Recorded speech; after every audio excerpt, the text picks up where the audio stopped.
It's no secret the Nottingham Panthers had a tough season last year. Although finishing 4th in league standings, they were a massive 19 points back from the 3rd-placed Cardiff Devils, and 33 points behind league winners Belfast Giants. For a team expected to compete every year, they were not really in the race last season. After just a couple of weeks, it was clear the Panthers were battling for playoff positioning more than anything. So how can the Panthers recover from the disappointments of last year? Well, it starts with a new voice behind the bench. Coach Gary Graham comes in to provide a new outlook to the team. The Panthers have been through a number of coaches in recent years. The last consistent presence in the coach's chair was Corey Nielsen. The Panthers will be hoping that Graham can come in and really push this team forward. Before we look in depth through the team, let's talk about some notable departures from last season. Understandably, there has been a massive turnover in players for the Nottingham Panthers, so we will only consider a couple of the key losses. Leading scorer Christophe Boivin moves on, after putting up an impressive 29 goals in 67 games last season. Mark Matheson departs on the blue line, having some really impressive seasons in the Elite League, and being crucial to lifting the Elite Series trophy in 2019-2020 as a point-per-game defenseman.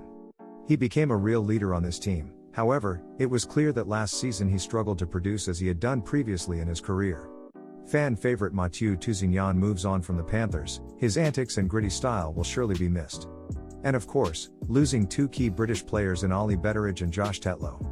Both of which were core members of the team, and the Brit Pack.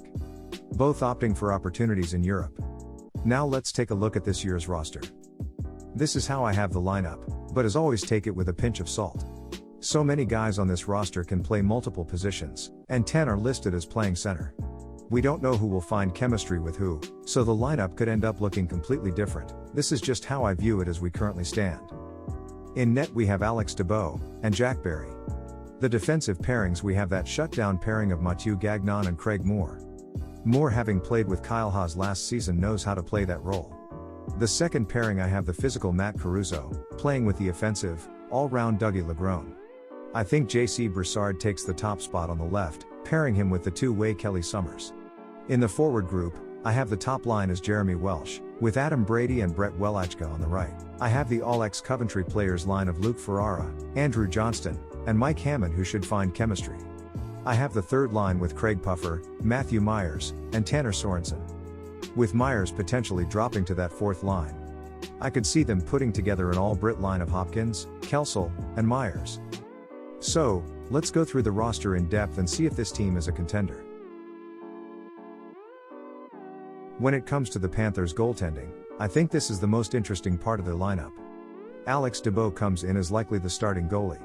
At 28 he is still young, especially by goalie standards. He has played in some really good leagues in recent years. For a goaltender to get starts in the American Hockey League is impressive. And he put up a 91 save percentage in 8 games last season for the Nürnberg Ice Tigers of the Dell, which is a really impressive league. On the other hand, when we look at his time in the East Coast Hockey League, which is one of the most comparable leagues to the Elite League, in 73 regular season games he has a 90.2 save percentage, which is rather underwhelming. Another concern is the number of games played, playing only 35 games in the past 2 years. Jack Barry comes in as the number 2 in Nottingham. With only a limited time played at the pro level, he is an unproven commodity to this point. However, he does have a championship pedigree behind him, and has at times been his team's most valuable player. I think he can be excellent this season and potentially challenge for the number 1 spot. Rounding out the goaltending position are 2 young Brits, Lucas Sheldon and Mathew Bloor. Both are 20 and 18 respectively. They likely won't get any starts, or at least very few, but they add depth to their goaltending position, and are potential ones to watch as they develop over the coming years in Nottingham's system. Let's talk defense. The third pair will likely be Craig Moore and Mathew Gagnon, on the shutdown pair. Right shot defenseman Craig Moore comes off a decent year in Dundee under now Panthers president Omar Pasha.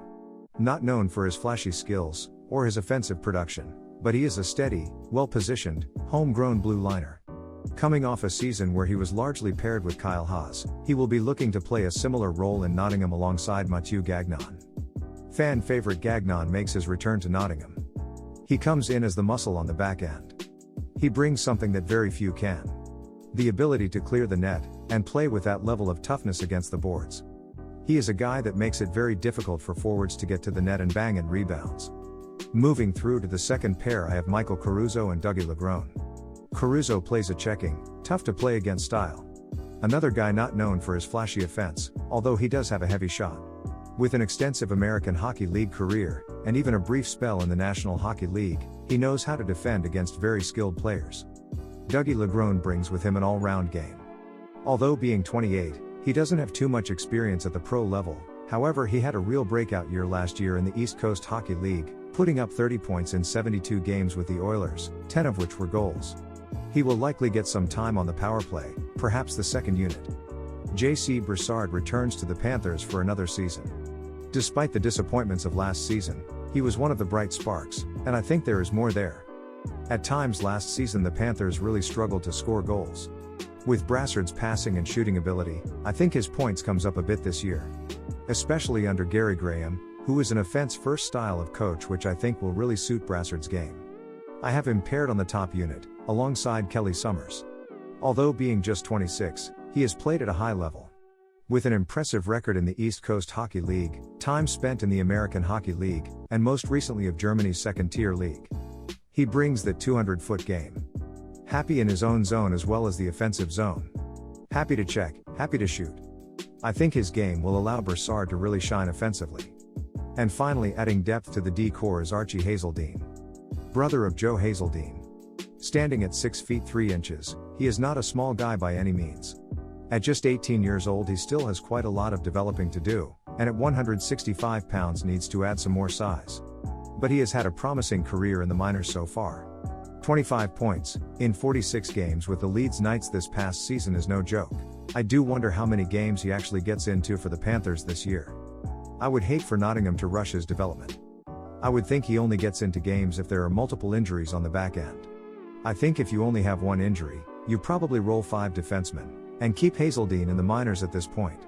However, he is a really promising prospect, one that Nottingham will be keeping a close eye on throughout the season. Lastly, let's look at the forward group. I have spoken to quite a lot of Panthers fans, some closer to the organization than others, and every person has a completely different lineup when it comes to the forward group. With 10 guys listed as playing center, and so many guys new to the league, we just do not know what to expect, or who will find chemistry with who. So take my lineup with a massive pinch of salt. This is probably outdated in a week's time. But it's still interesting to have a look at each player. On the top line, I have Jeremy Welsh on left wing. He had such a good year in Nottingham last season. And he really does bring that two-way game. Scoring at above a point per game pace last season was really impressive, but I think the same with Broussard, that under Gary Graham, and with potentially more offensive line mates I could see this guy putting up something like 80 points, maybe even 85 across 70 games in all competitions. Down the middle on the top line I have Adam Brady. I think he is best suited to playing the middle. He was so impressive for Manchester last season, and really was one of the best forwards in the league. 67 points, in 61 games for the Storm last season, but even more noteworthy is the 29 goals. Playing on their right wing I have Brett Welachka. I really had a hard time with this one. I could see Sorensen playing on the top line, but ultimately, I think Welachka's speed will be really good on that top unit. He is super fast, and has really good hands. But as I say, I could see Sorensen on this top line with Welachka moving down to the third line. The second line, I have the all-ex-Coventry Blaze line. Starting on the left wing with Luke Ferrara. He has a truly elite shot, and one of the best homegrown snipers. Scoring 25 goals last season for the Blaze, and in 2019-2020, he put up 33 goals, in just 47 games for Coventry. With him I have Andrew Johnston down the middle. Those two guys had excellent chemistry in Coventry, and I think reuniting them, at least at the start of the season, is a no-brainer. Johnston had a huge year in France last season, and has proved his talents in the Champions Hockey League against truly elite opposition. On their right wing I have Mike Hammond. I know he is a center. But with so many centers on the team some have to be moved to the wing. With Luke Ferrara's shooting ability, he needs to be on a line with an elite passer. Hammond is one of the best passers in the league. Last season for the Hanover Scorpions he posted 60 assists, in just 49 games. I would love to see the all-ex Blaze line. When it comes to the third line, I could see all sorts of combinations. I think Craig Puffer is a lock for that third line, left wing position. He can bring that scoring depth in the bottom six. I think he is the type of player who can score in the big moments from deeper in the lineup. In Denmark the past 2 seasons, he is a point per game in the playoffs. 12 goals, and 12 assists, in 25 playoff games. Down the middle I have Matthew Myers. I think Myers has to play down the middle. He is a born centerman, but I think he could also be moved down to the 4th line.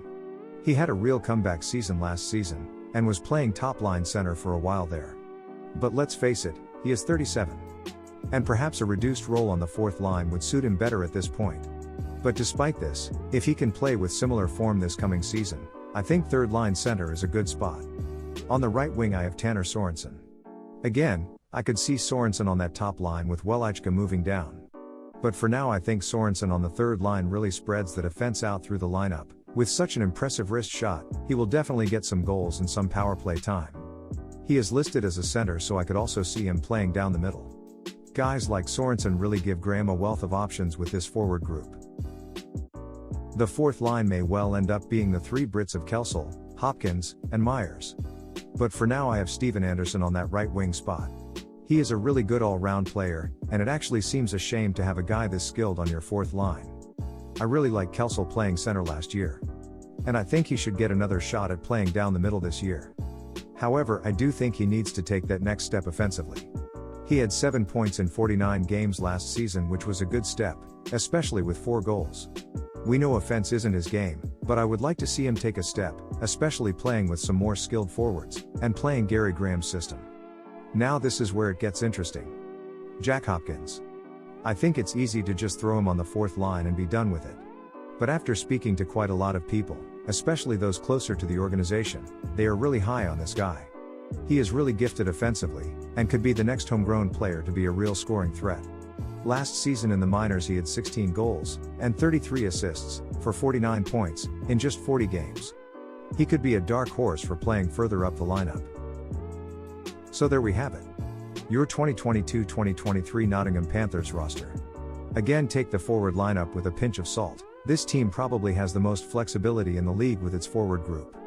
And will likely be completely different to what I have listed when we get to puck drop. I personally, really like this team. I do have questions with that goaltending. And I am really interested to see how that blue line comes together. I think the forward group can face off against any team in the league. I personally see this team as a real contender, and I have them coming 3rd in the league.